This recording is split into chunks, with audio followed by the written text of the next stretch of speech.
நாள் நைட்டு ஒரு 9 o'clock இருக்கும். எனக்கு வந்து யூரின் போக முடியல என்னால். அந்த யூரினரி ட்ராக் இன்ஃபெக்ஷன், அது ஒரு 2006 எனக்கு 2 ஆப்ரேஷன் ஆகிருக்கு. அதுக்கப்புறம் எனக்கு பிரச்சனை இல்லாமல் இருந்தது. அன்றைக்கி வந்து ரொம்ப கஷ்டப்பட்டேன். இந்த லெஃப்ட் சைடெல்லாம் ஒரே வலி, பயம் வந்துருச்சு எனக்கு. பழையபடி எனக்கு அந்த ப்ராப்ளம் வந்துருச்சா என்ன தெரியல அப்படின்னு சொல்லிட்டு. அப்புறமா நான் என்ன பண்ணேன்னா, சகோதரிக்கு கால் பண்ணி சொன்னேன், இந்த மாதிரி ரொம்ப வலியாக இருக்குது, எனக்காக ஜெபம் பண்ணுங்க அப்படின்னு சொல்லிட்டு. அந்த ப்ரேயர்ட் ஆயில் இருந்துச்சு வீட்டில். ஸோ அது வந்து 2 பெரிய கிளாஸில் வந்து 2 ட்ராப் போட்டு, ஏசப்பா இது உம்முடைய ரத்தமாக நினச்சி நான் குடிக்கிறேன், எனக்கு இந்த வலி இந்த செகண்டோடு நின்று போயிடணும் அப்படின்னு சொல்லிட்டு ஜபத்தோடு கூட நான் குடித்தேன். எனக்கு நிஜமாக சொல்கிறேன், அந்த வலி அப்போ போனது இன்னி வரைக்கும் எனக்கு அந்த வலி திரும்ப வரல. ஆண்டவராக இயேசு கிறிஸ்து எனக்கு அந்த சுகத்தை கொடுத்தார். அதே மாதிரி இன்னொரு சாட்சியம், எனக்கு 2 பாதங்களையும் போன்ஸ் வந்து அரிச்சிருக்கு அப்படின்னு சொல்லியிருக்கேன். அதனால் ரொம்ப வலி இருக்கும், 24 மணி நேரமும் எனக்கு வலி இருக்கும். அதில் வந்து நான் என்ன செய்வேன்னா, அந்த ப்ரேயர்ட் ஆயில் தான் அப்ளை பண்ணிவிட்டு தூங்க போவேன். மண்டே அன்றைக்கி நைட்டு ஒரு 12:45 வாஷ்ரூம் போகலாம் அப்படின்னு போகும்போது எனக்கே தெரியல, நான் அப்படியே தடுமாறி விழுந்துட்டேன். விழும்போது பின்பக்கமாக விழுந்ததில் வந்துட்டு எனக்கு இந்த கை லெஃப்ட்டில் வந்து லெஃப்ட் அண்ட் காலும் கையிலையும் வந்து செராச்சிருச்சு. பயங்கரமான ஒரு வலி இருந்துச்சு. ஆனால் அதை தவிர எனக்கு வந்து பெரிய ஒரு ஃப்ராக்சரோ என்ன சொல்கிறது, ஒரு பெரிய ஒரு விஷயமோ எனக்கு நடக்காமல் கிருபையாக ஆண்டவர் காத்து கொண்டார். எதுக்கு நான் சொல்ல வரேன்னா, நிச்சயமாகவே அந்த ப்ரேயர்ட் ஆயிலில் வல்லமை இருக்குது. அது இயேசுவின் ரத்தம்னு சொல்லி நம்ம விசுவாசத்தோடு கூட நம்ம அதை யூஸ் பண்ணும்போது கர்த்தர் அதன் மூலமாக கிரியை செய்கிறார். மாத்திரமல்ல, எனக்காக சகோதரன் ஜபிக்கிறாங்க, அது எனக்கு நல்லா தெரியும். அந்த ஜபங்களும் கூட என்னை இது வரைக்கும் காத்துக்கொண்டு வருது. இந்த மாதிரி பெரிய ஒரு ஆபத்துலேருந்து என்னை காத்துக்கொண்ட தேவாதி தேவனுக்கு கொடானு கோடி ஸ்தோத்திரங்களை ஏறெடுக்கிறேன். உங்களுக்கு என் அன்பின் வாழ்த்துக்களை தெரிவித்துக் கொள்கிறேன். சோஷியல் மீடியாவின் மூலமாய் பார்த்து கொண்டிருக்கிற தேவ பிள்ளைகள் ஒவ்வொருவருக்கும் நான் இயேசுவின் நாமத்தினாலே வாழ்த்துக்களை கொண்டு வருகிறேன். இந்த நாளிலுமாய் கர்த்தர் நமக்கு கொடுத்த ஒரு வேத வசனம், ஆமோஸ் 9ஆம் அதிகாரம் 14வது வசனம். என் ஜனமாகிய இஸ்ரவேலின் சிறையிருப்பை திருப்புவேன் என்று சொல்லி கர்த்தர் சொல்லுகிறார். கர்த்தர் தான் இந்த வார்த்தையை சொல்லுகிறார். அந்த 14வது வசனத்தில் இப்படியாய் சொல்லப்பட்டிருக்கிறது, என் ஜனமாகிய இஸ்ரவேலின் சிறையிருப்பை திருப்புவேன், அவர்கள் பாழான நகரங்களை கட்டி அவைகளில் குடியிருந்து திராட்சை தோட்டங்களை நாட்டி அவைகளுடைய பழரசத்தை குடித்து தோட்டங்களை உண்டாக்கி அவைகளின் கனிகளை புசிப்பார்கள். அவர்களை அவர்கள் தேசத்திலே நாட்டுவேன். நான் அவர்களுக்கு கொடுத்த தேசத்திலிருந்து அவர்கள் இனி பிடுங்கப்படுவதில்லை என்று உன் தேவனாகிய கர்த்தர் சொல்லுகிறார் என்றார். இந்த வார்த்தை கர்த்தரால் நமக்கு கொடுக்கப்பட்ட ஒரு வார்த்தையாக இருக்கிறது.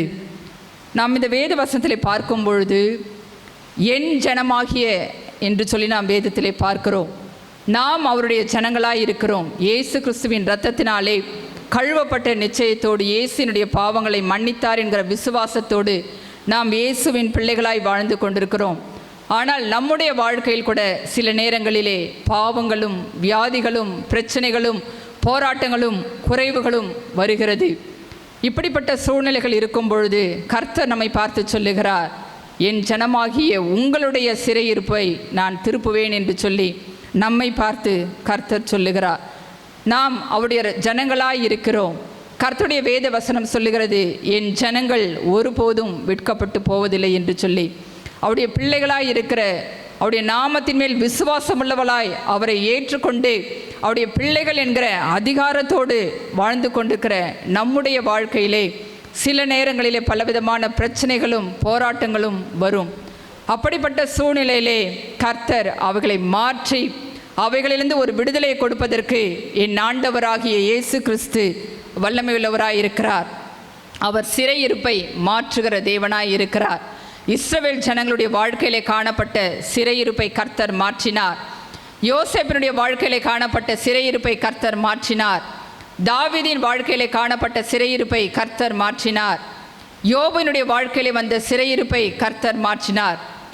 அவர்களுக்கு மாத்திரமல்ல, நம்முடைய வாழ்க்கையிலே வருகிற சிறையிருப்பையும் கர்த்தர் மாற்றுவதற்கு அவர் வல்லமையுள்ளவராய் இருக்கிறார். வேதத்திலே அநேக சிறையிருப்புகளை கர்த்தர் மாற்றினார் என்று சொல்லி நாம் பார்க்கிறோம். அதிலே ஒரு 3 காரியங்களை இந்த நாளிலே நாம் பார்க்கலாம். சிறையிருப்பு, எப்படிப்பட்ட சிறையிருப்புகளிலிருந்து கர்த்தர் நம்மை விடுவிக்கிறார் என்பதை நாம் வேத வசனங்களின் வாயிலாக இந்த நாளிலே பார்க்கலாம்.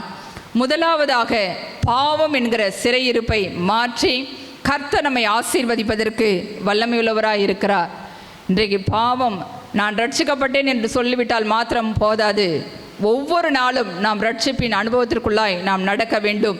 கர்த்தருடைய வேத வசனம் சொல்லுகிறது, முடிவு பரியந்தம் நிலை நிற்பவனே ரட்சிக்கப்படுவான். ஏதோ ஒரு நாளிலே நாம் ஆண்டவரிடத்தில் நம்முடைய பாவங்களை அறிக்கையிட்டு அவருடைய இரத்தத்தினாலே கழுவப்பட்டு நாம் தேவனுடைய பிள்ளைகளாய் மாறினோம். ஆனால் அந்த ரட்சிப்பை நாம் கடைசி வரை காத்து கொள்ள வேண்டும். ஏனென்றால் நாம் பாவம் நிறைந்த உலகத்திலே வாழ்ந்து கொண்டிருக்கிறோம். ஒவ்வொரு நாளும் நம்மை அறியாமலே நாம் சில நேரங்களிலே பாவங்களை செய்து விடுகிறோம். நான் பாவம் செய்யவில்லை என்று சொல்லி எந்த மனுஷனும் சொல்ல முடியாது. இயேசுவை தவிர பாவம் செய்யாதவர் இந்த உலகத்திலே ஒருவரும் இல்லை என்று சொல்லி வேதம் சொல்லுகிறது. சில நேரங்களில் அவருடைய ஜனமாய் இருக்கிற நாம் பாவங்கள் செய்யும் பொழுது நமக்கு சிறையிருப்பாய் மாறுகிறது. அப்படிப்பட்ட சிறையிருப்பை மாற்றுவதற்கு என் ஆண்டவராகிய இயேசு கிறிஸ்து வல்லமையுள்ளவராய் இருக்கிறார். அவர் வாழ்ந்த நாட்களிலே அநேக பாவிகளை அவர் கர்த்தர் அவருடைய சிறையிருப்பை மாற்றி இருக்கிறார். அவ்வேதத்தில் நாம் பார்க்கிறோம், இவர் பாவிகளுக்கு சிநேகிதராய் இருக்கிறார் என்று சொல்லியிருக்கிறதை நாம் பார்க்கிறோம். இப்படிப்பட்ட சூழ்நிலையிலே ஒருவேளை உங்களுடைய வாழ்க்கையிலே கூட பாவங்கள் இருக்குமானால் அந்த பாவத்தினுடைய சிறையிருப்பை மாற்றுவதற்கு இந்த நாளிலே ஆண்டவராகிய இயேசு கிறிஸ்து வல்லமையுள்ளவராய் இருக்கிறார். மத்தேயு எழுதின சுவிசேஷம் 9ஆம் அதிகாரம் 1-7 வரை உள்ள வசனங்களை நாம் பார்க்கும் பொழுது இங்கு ஒரு திமிர்வாத காரனை குறித்து வேதத்திலே சொல்லப்பட்டிருக்கிறது. ஒரு திமிர்வாதக்காரனை அங்கு இருக்கிற ஜனங்கள் அவர்கள் தூக்கி கொண்டு வருகிறார்கள். அதற்கு முன்பாக பார்க்கும் பொழுது இயேசு அந்த இடத்திலே உட்கார்ந்து போதகம் பண்ணி கொண்டிருக்கிறார். அப்படி இருக்கும் பொழுது அந்த திமிர்வாதக்காரனை அந்த ஜனங்கள் தூக்கி கொண்டு வருகிறார்கள். அப்பொழுது இயேசு அவனை பார்த்து சொல்லுகிறார், மகனே, திடன்கொள், உன் பாவங்கள் உனக்கு மன்னிக்கப்பட்டது என்று சொன்னார். உடனே அங்கிருக்கிற வேத பாரகரில் சிலர், இவன் தேவ தூஷணம் சொல்லுகிறான், இவன் யார் பாவங்களை மன்னிப்பதற்கு என்று சொல்லி இயேசுக்கு விரோதமாய் பேசுகிறதை நாம் பார்க்கிறோம். அவன் பாவம் செய்தான் என்று சொல்லி எந்த மனிதனும் சொல்லவில்லை.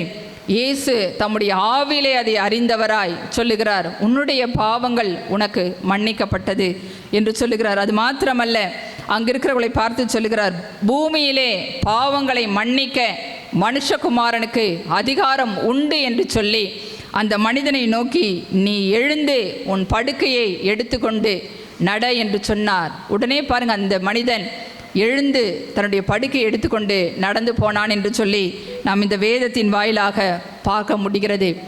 அந்த வியாதி அவன் செய்த பாவத்தினாலே அந்த மனிதனுக்கு வந்தது, திமிர்வாதக்காரனுக்கு வந்தது.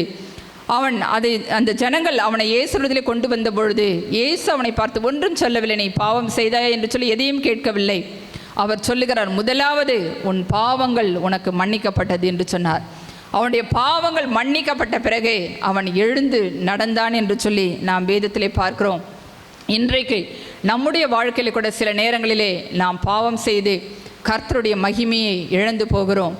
நாம் அப்படி இருக்கும் பொழுது, நாம் கர்த்தரை நோக்கி கூப்பிடும் பொழுது கர்த்தர் நம்முடைய சிறையிருப்பை மாற்றுவதற்கு அவர் வல்லமையுள்ளவராய் இருக்கிறார். ஒருவேளை நாம் யோசிக்கலாம், நாம் எந்த பாவமும் செய்யவில்லையே என்று சொல்லி நாம் யோசிக்கலாம்.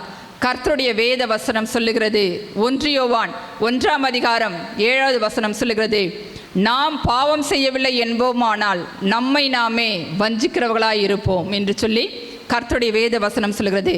பாவம் செய்யாதவர்கள் எந்த ஒரு மனிதனும் கிடையாது. நாம் ஒவ்வொரு நாளும் ஏதோ ஒரு விதமான பாவத்தை நாம் செய்து கொண்டிருக்கிறோம். பாவம் என்று சொன்னால் நாம் நினைக்கிறோம், கொலை செய்வது, கொள்ளையடிப்பது, விபச்சாரம் செய்வது, இப்படிப்பட்ட காரியங்கள் தான் நாம் பாவம் என்று நினைக்கிறோம். ஆனால் அப்படியல்ல. வேத வசனம் தெளிவாய் சொல்லுகிறது, மனுஷனுடைய இருதயத்திற்குள்ளிருந்து பொல்லாத சிந்தனைகளும் கபடும் வன்கண்ணும் காம விகாரமும் போன்ற காரியங்கள், கொலை பாதகங்கள் போன்ற காரியங்கள் அவனுடைய இருதயத்திலே காணப்படுகிறது. இது ஒரு மனுஷனை தீட்டுப்படுத்தும் என்று சொல்லி வேத வசனம் சொல்வது. இப்படிப்பட்ட காரியங்கள் நம் உள்ளத்தில் இருக்கும் என்று சொன்னால் நாம் பாவம் செய்கிறவர்களாய் இருப்போம். அது மாத்திரமல்ல, வேத வசனம் சொல்லுகிறது, விசுவாசத்தினால் வராத யாவும் பாவம். நாம் கர்த்தரை விசுவாசிக்காமல், ஆண்டவராகிய இயேசு கிறிஸ்துவை விசுவாசிக்காமல் இருப்பதுவே ஒரு பாவம்தான். அது மாத்திரமல்ல, வேத வசனங்களின்படி நடக்காமல் இருப்பது பாவம். மற்ற மனிதர்களுக்கு விரோதமாய் நம்முடைய இருதயத்திலே தீங்கு நினைப்பதும் பாவம் என்று சொல்லி சகரியா 9:17 நாம் வாசிக்கிறோம். அது மாத்திரமல்ல, ஒருவன் நன்மை செய்ய அறிந்தவனாயிருந்தும் அதை செய்யாமற் போனால் அது அவனுக்கு பாவமாயிருக்கும் என்று சொல்லி பல காரியங்களை நாம் வேதத்திலே பார்க்கிறோம். இவைகள்தான் பாவம் என்று சொல்லி நாம் சில வரைமுறைகளை நாம் வைத்து கொள்ள முடியாது. வேதம் தெளிவாய் சொல்லுகிறது எவைகள் பாவம் என்று சொல்லி. எனவே நாம் ஏதோ ஒவ்வொரு நாளும் ஒரு விதமான பாவத்தை நாம் செய்து கொண்டு தான் இருக்கிறோம். எனவே நாம் பாவம் செய்யவில்லை என்று சொல்லி நம்மை நாமே வஞ்சித்து கர்த்தருடைய கிருபையை நாம் இழந்து போகக்கூடாது. நம்முடைய பாவங்களை நாம் மறிக்கையிடும் பொழுது கர்த்தர் நம்முடைய பாவங்களை மன்னித்து நமக்கு விடுதலை கொடுப்பதற்கு அவர் வல்லமையுள்ளவராய் இருக்கிறார். இயேசு கிறிஸ்துவின் இரத்தம் சகல பாவங்களையும் நீக்கி நம்மை சுத்திகரிக்கும் என்று சொல்லி நாம் வேதத்திலே அறிந்து கொள்ள முடிகிறது. இயேசுடைய இரத்தத்தினாலே தான் நமக்கு பாவ மன்னிப்பு. அந்த பாவ மன்னிப்பின் நிச்சயத்தை பெற்றுக்கொள்ளும் பொழுது மாத்திரமே நம்முடைய சிறையிருப்புகள் மாறும். இல்லாவிட்டால் ஏதோ ஒரு விதத்திலே அந்த சிறையிருப்பானது நம்முடைய வாழ்க்கையிலே பிரச்சனைகளையும் உபத்திரவங்களையும் போராட்டங்களையும் கொண்டு வந்து விடும்.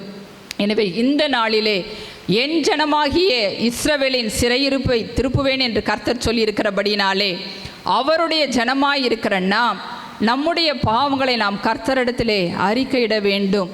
நான் பாவம் நம்முடைய இருதயத்திற்கு தெரியும். வேத வசனங்கள் தெளிவாய் சொல்லியிருக்கிறது. ஒவ்வொரு நாளும் ஏதோ சில தவறுகளை செய்யும் பொழுது நம்மை அறியாமலே நாம் பாவம் செய்து விடுகிறோம்.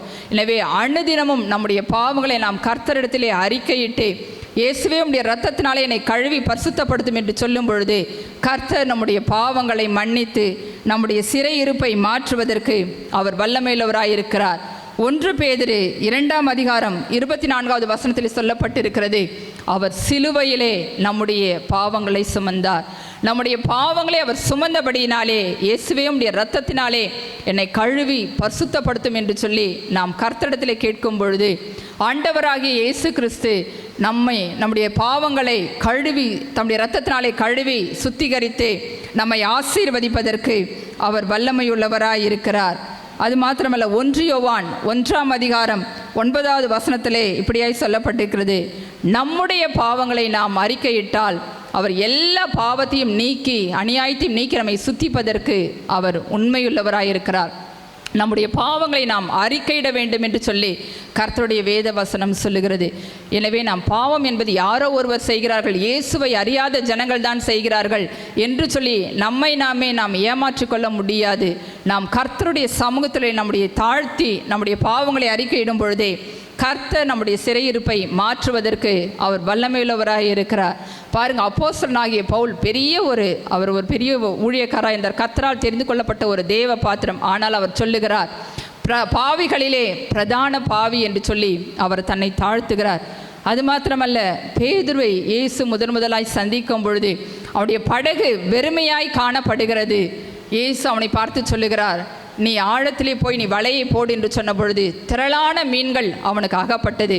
உடனே அவன் சொல்லுகிறான், பேதுரு இயேசுவை பார்த்து சொல்லுகிறான், ஆண்டவரே, நான் பாவியான மனுஷன், நீர் என்னை விட்டு போக வேண்டும் என்று சொல்லி அவன் தன்னை தாழ்த்தி கர்த்தருடைய இயேசுவினிடத்திலே அவன் சொல்லுகிறதை நாம் பார்க்கிறோம். அப்பொழுதுதான் இயேசு அவனை பார்த்து சொல்லுகிறார், இன்று முதல் நீ மனுஷரை பிடிக்கிறவனாய் இருப்பாய் என்று சொன்னார். அதுவரைக்கும் மீன்களை தான் பிடித்து கொண்டிருந்தான் பேதுரு. அவன் எப்பொழுது தன்னை தாழ்த்தி இயேசுவினிடத்திலே ஆண்டவரே நான் பாவியான மனுஷன் என்று சொல்லி அறிக்கையிட்டானோ அந்த நேரத்திலே கர்த்தருடைய கிருபை அவனுக்கு உண்டானது. இயேசு அவனை தெரிந்து கொண்டார். பரலோக ராஜ்யத்தின் திறவுகளை பேதுருவினிடத்திலே கொடுக்கிறதை நாம் பார்க்கிறோம். அவன் பின்மாற்றமாய் போன பொழுது கூட கர்த்தர் அவனை தேடி வந்து மீண்டுமாய் அவனை எடுத்து பயன்படுத்தினதை நாம் வேதத்தின் வாயிலாக அறிந்து கொள்ள முடிகிறது. எனக்கு அன்பான தேவ பிள்ளைகளே, இன்று கர்த்தருடைய ஜனம் என்று சொல்லி கொண்டிருக்கிற நம்மை அறியாமல் சில நேரங்களிலே நாம் கர்த்தருக்கு விரோதமாய் வார்த்தைகளினாலே செயல்களினாலே நாம் பாவம் செய்து விடுகிறோம். நம்முடைய பாவங்களை கர்த்தரிடத்தில் நாம் அறிக்கையிடும் பொழுது கர்த்தர் நம்முடைய பாவங்களை மன்னித்து நம்முடைய சிறையிருப்பை மாற்றி நம்மை ஆசீர்வதிப்பார். இரண்டாவதாக இன்னொரு சிறையிருப்பை குறித்து நாம் பார்க்கலாம். வியாதி என்கிற சிறையிருப்பு. இந்த வியாதியானது எல்லா மனிதருக்கும் வரும், பாவிகளுக்கும் வரும், தேவனுடைய பிள்ளைகளுக்கும் வரும், ஊழியக்காரர்களுக்கும் வரும், சாதாரண மனுஷனுக்கும் வரும். வியாதி என்பது ஒரு குறிப்பிட்டவர்களுக்கு மாத்திரமல்ல, எல்லா மனிதர்களும் வியாதியினாலே பாதிக்கப்பட்டிருக்கிறார்கள். அந்த வியாதி என்கிற சிறையிருப்பை மாற்றுவதற்கும் ஆண்டவராகிய இயேசு கிறிஸ்து இந்த நாளிலே வல்லமையுள்ளவராய் இருக்கிறார். லூக்கா 8ஆம் அதிகாரம் 43 48 வரையுள்ள வசனங்களை பார்க்கும் பொழுது இங்கு 12 வருடமாய் பெரும்பாடுள்ள ஒரு ஸ்திரீயை குறித்து நாம் பார்க்கிறோம். அந்த ஸ்திரீ மிகுந்த வேதனையின் மத்தியிலே அந்த பெரும்பாடு என்கிற வியாதியினாலே மிகுந்த வேதனையோடு வாழ்ந்து வருகிறாள். 12 வருடங்கள் அந்த ஸ்திரீ பட்ட வேதனை கொஞ்சம் நஞ்சம் கிடையாது. இப்படிப்பட்ட சூழ்நிலையிலே அவள் இயேசுவை குறித்து கேள்விப்படுகிறாள். இயேசு எவ்வீருடைய வீட்டிற்கு போகும் பொழுது திரளான ஜனங்கள் அவருக்கு பின்பாக சென்று கொண்டு இருக்கிறார்கள். அப்பொழுது இந்த ஸ்திரீயும் பாருங்க இயேசுக்கு பின்பாய் போகிறாள். அவள் விசுவாசத்தோடு நான் எப்படியாவது இயேசுவை தொட்டு அவரிடத்திலிருந்து நான் சுகத்தை பெற்றுக்கொள்வேன், என்னுடைய இந்த வியாதியை இயேசுவால் மாத்திரமே மாற்ற முடியும் என்கிற விசுவாசத்தோடு அந்த ஸ்திரீ இயேசுக்கு பின்னாக வந்து அவருடைய வஸ்திரத்தின் ஓரத்தை தொட்டாள். உடலே அவருடைய பெரும்பாடு நின்று போயிற்று என்று சொல்லி நாம் லூக்கா 8ஆம் அதிகாரம் 43 44 வசனங்களிலே பார்க்கிறோம். இந்த ஸ்திரீனுடைய வேதனை மிக அதிகமாக காணப்பட்டது. அவள் தன்னுடைய ஆஸ்திகளை எல்லாம் வைத்தியர்களுக்கு செலவழித்தும் ஒருவனாலும் சொஸ்தமாக்கப்படாதிருந்த ஒரு ஸ்திரீ என்று சொல்லி வேதம் அவளை குறித்து சொல்லுகிறதை நாம் பார்க்கிறோம். இன்றைக்கு நம்முடைய வாழ்க்கையில் கூட சில நேரங்களிலே வியாதினாலே நாம் கஷ்டப்படுகிறோம். அப்படிப்பட்ட சூழ்நிலைகள் நெருக்கங்கள் வரும்பொழுது நாம் இயேசுவை நோக்கி கூப்பிடும் பொழுது விசுவாசத்தோடு இயேசுவினுடைய வியாதிகளை குணமாக்கும் என்று சொல்லி நாம் ஜெபிக்கும் பொழுது கர்த்தர் நம்முடைய வியாதிகளை மாற்றுவதற்கு அவர் வல்லமையுள்ளவராய் இருக்கிறார். காரணம் அவர் நம்முடைய நோய்களை எல்லாம் சிலுவையிலே சுமந்தார் என்று சொல்லி நாம் பார்க்கிறோம். அது மாத்திரமல்ல, நம்முடைய மீறுகள் நிமித்தம் அவர் காயப்பட்டு நம்முடைய அக்கிரமங்கள் நிமித்தம் அவர் நொறுக்கப்பட்டார். நமக்கு சமாதானத்தை உண்டாக்கும் ஆக்கினை அவர் மேல் வந்தது, அவருடைய தழும்புகளால் குணமாகிறோம் என்று சொல்லி ஏசாயா 53ஆம் அதிகாரம் 5வது வசனத்தில் நாம் பார்க்கிறோம். நம்முடைய நோய்களை இயேசு சிலுவையின் மேல் சுமந்தார், நம்முடைய வியாதிகளை அவர் சிலுவையில் சுமந்தார். அதனால்தான் நான் இயேசுவை நோக்கி ஆண்டவரே இந்த வியாதியிலிருந்து எனக்கு ஒரு விடுதலை தாரும் என்று சொல்லி நாம் விசுவாசித்து அவரை நோக்கி கூப்பிடும் பொழுதே கர்த்தர் அவருடைய ஜனமாய் இருக்கிற நம்முடைய வியாதிகளை மாற்றி சிறையிருப்பை மாற்றி நம்மை ஆசீர்வதிப்பார். இந்த ஸ்திரீ பாருங்க, விசுவாசத்தோடு இயேசுனுடைய சரீரத்தை தொட்டால் உடனே அவள் சுகத்தை பெற்றுக்கொண்டாள். இன்றைய நாளிலுமாய் கூட எப்பேற்பட்ட வியாதியாக இருந்தாலும், ஒருவேளை மருத்துவர்கள் குணமாக்க முடியாது என்று சொல்லியிருந்தாலும் கூட என் இயேசுவால் கூடாத காரியம் ஒன்றுமில்லை. காரணம் அவர் நம்முடைய நோய்களை எல்லாம் சிலுவையிலே சுமந்து தீர்த்தார். அவருடைய தழும்புகளினாலே நாம் சுகத்தை பெற்றுக்கொள்கிறோம். எனவே விசுவாசத்தோடு இயேசுவே இந்த வியாதியை எனக்கு விலக்கி போடுங்க, இந்த வியாதி என்கிற சிறையிருப்பை மாற்றி என்னை ஆசீர்வதிங்க என்று சொல்லி நாம் உண்மையாய் கர்த்தரை நோக்கி கூப்பிடுவோம் என்று சொன்னால் கர்த்தர் நம்முடைய வியாதியை மாற்றுவதற்கு அவர் வல்லமையுள்ளவராய் இருக்கிறார். வேதத்தில் நாம் பார்க்கும் பொழுது இயேசு எங்கெல்லாம் அற்புதம் செய்தார், அநேக வியாதியஸ்தர்களை அவரிடத்திலே கொண்டு வந்தவர்களை எல்லாம் இயேசு தொட்டு சுகமாக்கினார் என்று சொல்லி நாம் பார்க்கிறோம். ஆனால் அதற்கு முன்பாக பார்க்கும் பொழுது முதலாவது அவர் உபதேசித்தார். அவருடைய வார்த்தையை கேட்கும் பொழுது நமக்குள்ளாய் ஒரு வல்லமை வரும். அந்த விசுவாசமானது நமக்குள்ளாய் ஒரு அற்புதத்தை கொண்டு வரும். எனவே தான் இயேசு அநேக இடங்களிலே அற்புதங்களை செய்வதற்கு முன்பாக பார்க்கும் பொழுது அவர் உபதேசித்தார், அவர் போதித்தார் என்று சொல்லி நாம் வேதத்திலே படிக்கும் பொழுது தெரிந்து கொள்ள முடியும். விசுவாசம் கேள்வியினாலே வரும், கேள்வி தேவனுடைய வசனத்தினாலே வரும். நாம் ஒருவேளை சில நேரங்களிலே அவிசுவாசமாக இருக்கும் பொழுது வேத வசனங்களை நாம் தியானிக்கும் பொழுது கர்த்தர் அந்த அவிசுவாசத்தை எடுத்து போடுவார். நமக்குள்ள இந்த வேத வசனங்களை வாசிக்க நமக்குள் ஒரு விசுவாசம் வரும். விசுவாசமானது வரும்பொழுது நாம் எல்லாவற்றையும் கர்த்தரிடத்திலிருந்தே பெற்றுக்கொள்ள முடியும். எந்த ஒரு காரியமாக இருந்தாலும் நாம் விசுவாசம் உள்ளவர்களாய் ஜபத்திலே எவைகளையெல்லாம் கேட்கிறோமோ அவைகளையெல்லாம் பெறுவீர்கள் என்று சொல்லி ஆண்டவராகிய இயேசு கிறிஸ்து நம்மை பார்த்து சொல்லுகிறார். எனவே நாம் விசுவாசத்தோடு கர்த்தருடைய வசனங்களை கேட்டு அதன்படி நடக்க நம்மை ஒப்பு கொடுக்கும் பொழுது கர்த்தர் வியாதி என்கிற சிறையிருப்பை மாற்றி நம்மை ஆசீர்வதிப்பதற்கு என் ஆண்டவராகிய இயேசு கிறிஸ்து வல்லமையுள்ளவராக இருக்கிறார். மூன்றாவதாக ஒரு சிறையிருப்பை குறித்து நாம் பார்க்கலாம். பிசாசினால் கட்டப்பட்டிருக்கிற அந்த நிலைமையை கர்த்தர் மாற்றுவதற்கு வல்லமையுள்ளவராக இருக்கிறார். பாருங்கள், இன்னைக்கு அநேக ஜனங்கள் பிசாசினாலே கட்டப்பட்ட நிலைமையில் காணப்படுகிறார்கள். பொறாமையின் காரணமாக மந்திரம் செய்து பில்லி சூனியம் செய்து அவருடைய ஜனங்கள் கஷ்டப்படுகிறதை நாம் பார்க்க முடிகிறது. அவளுக்குள்ளாய் உருவாகிற அந்த பொறாமையின் காரணமாக தொழில் காரியங்களிலே, குடும்ப காரியங்களிலே அவளுக்கு விரோதமாய் பிசாசை ஏவி விட்டு ஜனங்கள் கஷ்டப்படும்படியாய் இப்படிப்பட்ட சூழ்நிலைகள் இந்த நாளிலே காணப்படுகிறது. அந்த பிசாசின் தலையை நசுக்கி இயேசு சிலுவையிலே ஜெயம் எடுத்தார். அவர் பிசாசின் கிரியைகளை அழித்தார் என்று சொல்லி நாம் வேதத்திலே பார்க்கிறோம். பிசாசை ஆண்டவராகிய இயேசு கிறிஸ்து ஜெயித்தபடியினாலே உங்களுக்கு விரோதமாய் எழும்பி வருகிற எல்லா பிசாசின் கிரியைகளையும் அவர் மாற்றி, உங்கள் சிறையிருப்பை மாற்றி கர்த்தர் உங்களை ஆசீர்வதிப்பார். வேதத்திலே மத்தேயு எழுதின சுவிசேஷம் 15ஆம் அதிகாரம் 21 28 வரையுள்ள வசனங்களை நாம் பார்க்கும் பொழுது இங்கு ஒரு கானானிய ஸ்திரீயை குறித்து சொல்லப்பட்டிருக்கிறது. அந்த கானானிய ஸ்திரீக்கு ஒரு மகள் இருக்கிறாள். அந்த மகள் பிசாசினாலே கொடிய வேதனைப்படுகிறாள். பாருங்க, அந்த ஸ்திரீ இயேசுவை குறித்து ஒருவேளை அறிந்திருக்கக்கூடும். அதனால்தான் அவள் தன் மகளை அழைத்து கொண்டு இயேசுவினிடத்திலே வருகிறாள். அவள் வந்து சொல்லுகிறாள், ஆண்டவரே, என்னுடைய மகள் பிசாசினாலே கொடிய வேதனைப்படுகிறாள் என்று சொல்லி அவள் சொல்லுகிறதை நாம் பார்க்கிறோம். அவளுக்கு பிரதியுத்தரமாக இயேசு ஒரு வார்த்தையும் சொல்லவில்லை. காரணம், அவள் ஏதோ ஒரு விசுவாசம் இல்லாமல் ஒரு அற்புதத்தை எதிர்பார்த்தவளாக அவள் இயேசுவிடத்தில் வருகிறாள். ஆனால் இயேசு அமைதியாக இருக்கிறதை பார்க்கிறாள். அவளை விடவில்லை. தொடர்ந்து இயேசுவை பின்தொடர்ந்து கூப்பிட்டு கொண்டே வருகிறாள்.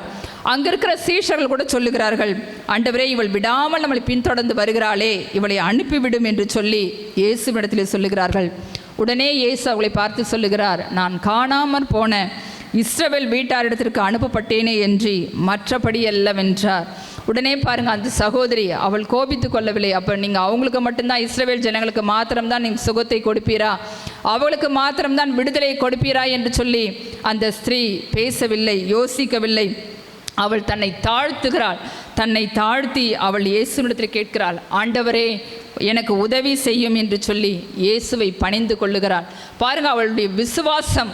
அவள் அந்த இடத்துல, என் மகளுக்கு நான் சுகத்தை பெற்றுக்கொள்ளும் வரை இந்த இடத்தை விட்டு நான் போக மாட்டேன் என்று சொல்லி அவள் விசுவாசிக்காள். அப்பொழுது கூட பாருங்க, இயேசு அவளை பார்த்து சொல்லுகிறார், பிள்ளைகளின் அப்பத்தை எடுத்து நாய்களுக்கு போடுகிறது நல்லதல் என்று சொல்லுகிறார். அந்த சூழ்நிலையில் கூட அவள் ஒரே ஒரு விசுவாசத்தோடு இருக்கிறாள். எப்படியாவது என்னுடைய மகளை நான் சுகத்தோடு காத்து கொள்ள வேண்டும். ஏனென்றால் இந்த பிசாசின் பிடியிலிருந்து சுகம் கொடுக்கிறவர் ஆண்டவராகிய இயேசு மாத்திரமே என்று சொல்லி அவள் அறிந்தபடியினாலே அவள் விடாமை இயேசுவை தொடர்ந்து கூப்பிட்டு கொண்டே இருக்கிறாள். பாருங்க, அவளுடைய விசுவாசத்தை இயேசு பார்த்தார்.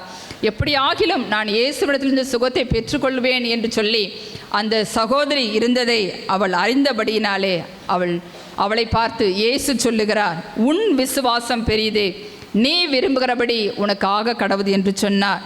அந்த நேரத்திலே அவருடைய மகள் ஆரோக்கியமானாள் என்று சொல்லி நாம் வேதத்திலே பார்க்க முடிகிறது.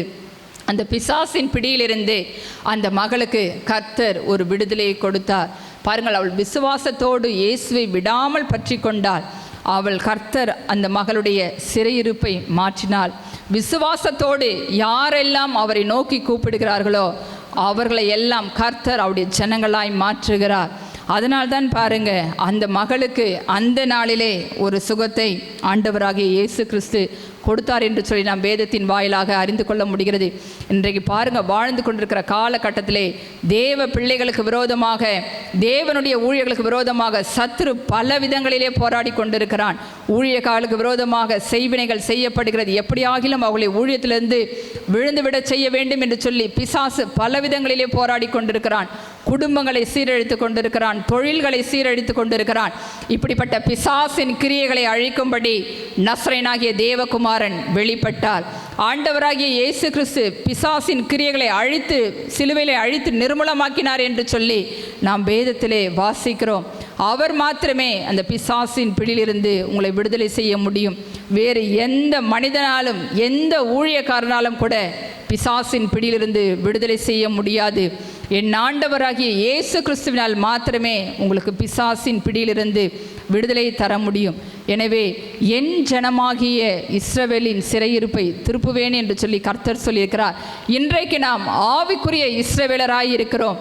ஆண்டவராகிய இயேசு கிறிஸ்துவின் இரத்தத்தினாலே கழுவப்பட்டு அபிஷேகம் பெற்று அவருடைய பிள்ளைகள் என்கிற விசுவாசத்தோடு நிச்சயித்து நாம் வாழ்ந்து கொண்டிருக்கிறோம். எனவே நம்முடைய வாழ்க்கையிலே இப்படிப்பட்ட பிரச்சனைகள் இருக்குமானால், பாவங்கள் காணப்படுமானால், வியாதிகள் காணப்படுமானால், அது மாத்திரமல்ல பிசாசினாலே கட்டப்பட்டிருக்கிற நிலைமைகள் இருக்கும் என்று சொன்னால், கர்த்தர் அந்த சிறையிருப்பை மாற்றுவதற்கு அவர் வல்லமையுள்ளவராய் இருக்கிறார். சங்கீதம் 53ஆம் அதிகாரம் 6வது வசனம் இப்படியாய் சொல்லுகிறது, தேவன் தம்முடைய ஜனத்தின் சிறையிருப்பை திருப்பும் பொழுது யாக்கோபுக்கு களிப்பும் இஸ்ரவேலுக்கு மகிழ்ச்சியும் உண்டாகும் என்று சொல்லி, அவருடைய ஜனமாய் நாம் இருக்கிறபடியினாலே நாம் அவரை நோக்கி கூப்பிடும் பொழுது கர்த்தர் நம்முடைய சிறையிருப்புகளை மாற்றும் பொழுது நமக்கு களிப்பும் மகிழ்ச்சியும் உண்டாகும் என்று சொல்லி நாம் வேதத்தின் வாயிலாக அறிந்து கொள்ள முடிகிறது. எனக்கு அன்பான தேவ பிள்ளைகளே, ஒருவேளை நீங்கள் எந்த நிலைமையில் இருந்தாலும், எப்படிப்பட்ட சிறையிருப்பில் இருந்தாலும், அந்த சிறையிருப்பை மாற்றுவதற்கு ஆண்டவராகிய இயேசு கிறிஸ்து ஆயத்தமாயிருக்கிறார். அவர் சொல்லுகிறார், என் ஜனங்களுடைய சிறையிருப்பை நான் மாற்றுவேன் என்று சொல்லி வாக்குத்தத்தம் செய்திருக்கிறார். வாக்குத்தத்தம் செய்த தேவன் வாக்கு மாறாதவர். அவருடைய வாக்குத்தத்தங்கள் எல்லாம் இயேசு கிறிஸ்துவுக்குள் ஆம் என்றும் ஆமேன் என்றும் இருக்கிறபடியினால் இந்த நாளிலே நாம் இயேசுவை நோக்கி கூப்பிடும் பொழுது, ஆண்டவரே என்னுடைய சிறையிருப்பை மாற்றும் என்று சொல்லி நாம் உண்மையாய் கர்த்தரை நோக்கி கூப்பிடும் பொழுது கர்த்தர் நம்முடைய சிறையிருப்பை மாற்றி நம்மை ஆசீர்வதிப்பார். அவருடைய ஜனங்களாய் இருக்கிற நாம் எப்படி அந்த ஆமோஸ் 9 சொல்லப்பட்டிருக்கபடி எழுந்து போன எல்லாவற்றையும் கர்த்தர் திரும்ப கொடுத்து நம்முடைய சிறையிருப்பை மாற்றி நம்மை ஆசீர்வதிப்பார். கர்த்தர் தாமே இந்த வேத வசனங்களை ஆசீர்வதிப்பாராக. நாம் ஜெபிக்கலாம். அன்பின் பரலோக பிதாவே, நன்றியோடு துதிக்கிறேன், ஸ்தோத்திரிக்கிறேன். ஆண்டவரே அப்பா, விசேஷமாக இந்த நாளிலே என் ஜனமாகிய இஸ்ரவேலின் சிறையிருப்பை திருப்புவேன் என்று சொல்லி வாக்குத்தத்தம் செய்தீரே. ஆண்டவரே, உம்முடைய ஜனங்களாக இருக்கிற நம்முடைய பிள்ளைகளுடைய வாழ்க்கையிலே ஆண்டவரே காணப்படுகிற சிறையிருப்புகள் இயேசுவின் நாமத்தினாலே மாறும்படியாய் நான் ஜெபிக்கிறேன். ஆண்டவரே, எந்த சிறையிருப்பாக இருந்தாலும் நீர் அவற்றை மாற்றுவதற்கு வல்லமையுள்ள தேவனாய் இருக்கிறீர். ஆண்டவரே, உம்மால் மாத்திரமே அவருடைய சிறையிருப்பை மாற்ற முடியும் என்று சொல்லி நாங்கள் விசுவாசிக்கிறோம். ஐயா இயேசுவே, இந்த சிறையிருப்பிலிருந்து எனக்கு ஒரு விடுதலையை தாரும் என்று சொல்லி யாரெல்லாம் உம்மை நோக்கி கூப்பிடுகிறார்களோ, என் தேவனாகிய கர்த்தர் இப்பொழுது ஆண்டவரே உம்முடைய மனதுருக்கம் இயேசுவின் நாமத்தினால் பிள்ளைகள் மீது கடந்து வரும்படியாய் நான் ஜெபிக்கிறேன்.